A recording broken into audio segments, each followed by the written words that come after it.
আসসালামু আলাইকুম। আশা করি সকলেই ভালো আছেন। সেলিমের রান্নাঘর থেকে আমি এখন স্টেক তৈরি করব। স্টেক তৈরি করার জন্য প্রথমে ফ্রেশ রোজমেরি নিয়ে নিব, পরিমাণ মতন সল্ট দিয়ে দিব, পরিমাণ মতন ব্ল্যাক পেপার দিয়ে দেব, পরিমাণ মতন চিকেন পাউডার দিয়ে দেব, পরিমাণ মতন আদা রসুন পেস্ট দিয়ে দেব,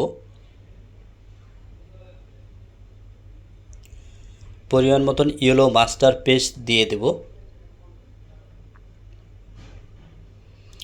পরিমাণ মতন এলপি সস দিয়ে দিব,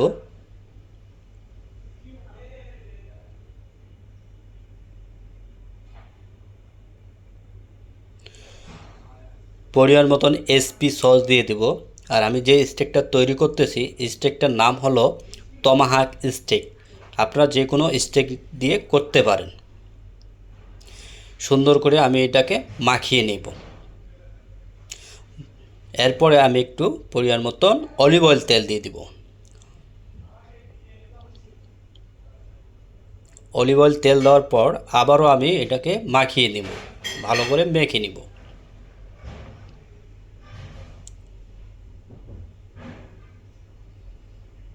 মাখার পর এরপরে আমি এখন স্টেকটা দিয়ে দেব।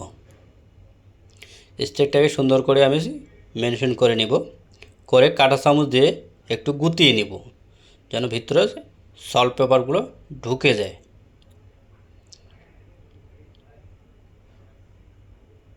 সুন্দর করে গুটিয়ে নেবেন। এরপর আমি এখন গ্রিল করব। গ্রিল করার জন্য আমি বাটার দিয়ে দেব পরিমাণ মতো।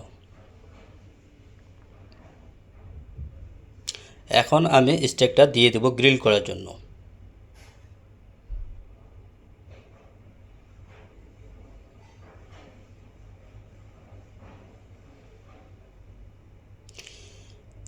আমার এক পাশে গ্রিল করার পর এখন আমি উল্টিয়ে দিয়ে দেব। সুন্দর করে উল্টিয়ে দিয়ে দিলাম। সুন্দর একটা কালার চলে আসছে। আমার স্টেকটা হলো ওয়েল ডান। ওয়েলডার জন্য আমি ওভেন বেক করব। সসের মধ্যে একটু সস দিয়ে সুন্দর করে মাখিয়ে উল্টিয়ে দিব। পরিমাণ মতো পাইনাপেল দিয়ে দিব। পাইনাপেল দিলে মিটটা একদম সফট হয়ে আসবে। উল্টিয়ে দিলাম, উল্টে দিয়ে আবার একটু পরিমাণ মতন পাইনাপেল দিয়ে দিব।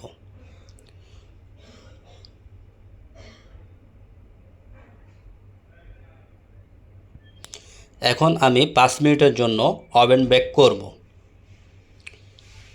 ওভেন বেক শেষ হয়ে আমি এখন বের করে আমি এখন সার্ভ করব। সাইড ডিশ দিব সতে vegetable, mash potato, grill onion, grill garlic, mushroom sauce, grill carrot দিয়ে আমি সার্ভ করব।